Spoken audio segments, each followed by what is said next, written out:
All right, so here's our, here, let's draw a little. There's our thing. So this is acetone. So this is 791. That's nail polish remover, by the way. Here's air. We're just going to say that that has no density at all. And then here's our stirring rod. There. I could draw a better straight line, couldn't I? Like that, right? Okay, and we are exerting a force up on it. Gravity is pulling down on it. And the buoyant force of this fluid is exerting a force up on it. So right? So ultimately, F plus B is equal to mg, right? Forces up equal forces down. Or I could say F plus B minus mg is 0. It's probably more correct to do that, right? Okay, so I'm exerting a force up. That's what I want to find. And then the buoyant force. Oh, okay, the buoyant force is 11 centimeters is submerged, right? Yeah. Okay, 11 centimeters is submerged. So the buoyant force is going to be the density of the fluid. So rho v g, this is the fluid, right? And this is the volume submerged, right? And then that equals mg, which we're going to have to do rho times the volume of the whole thing, the whole rod. This is just the volume submerged, right, times g. So now let's just plug in numbers. Force plus, let's see, the density of the glass, right? Oh no, density of the fluid, because we're doing the force there. So 791. And then how much is submerged? Well, let's see, 11 centimeters, so 0.11 meters. 5.02 millimeters in diameter.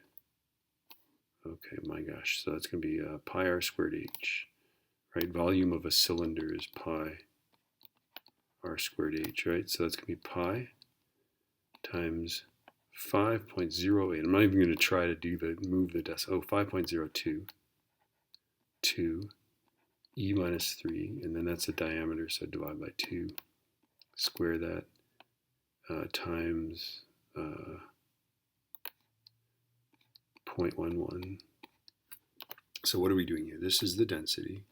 This is the volume of a part that's under the water, and then we got to multiply by 9.81. Then that equals the density of, this is going to be the object, right? Because this is, we just want the weight of that thing, so that's going to be 2580, right? Times the whole rod, right? So that's going to be pi 5.02 e minus 3. My calculator just shut off. It just got bored. Okay, let's see, squared times, and then the whole rod is 0.18 long, right?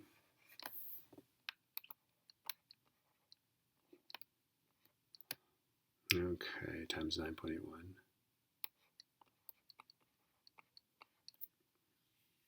All right. That is a great problem. I am just so impressed that I thought of inflicting this on young minds. Okay, I'm going to start on this side. I'm going to go 2580 times pi times parentheses 5.02 e minus 3 divided by 2 squared times 0.18 times 9.81.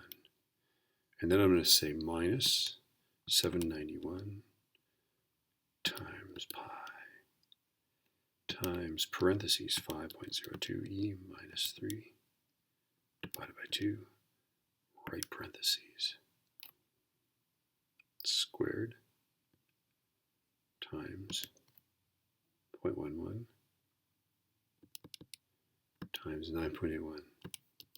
Am I still typing this into my calculator? Okay, here we go. Are you ready for this? I'm excited about this. Oh wow, that's cool. I got the right answer. Okay, so the force, what I get for the force is 0.07327 newtons, or 7.3 3 times 10 to the minus 2.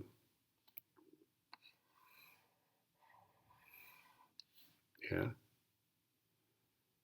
That's a little more involved.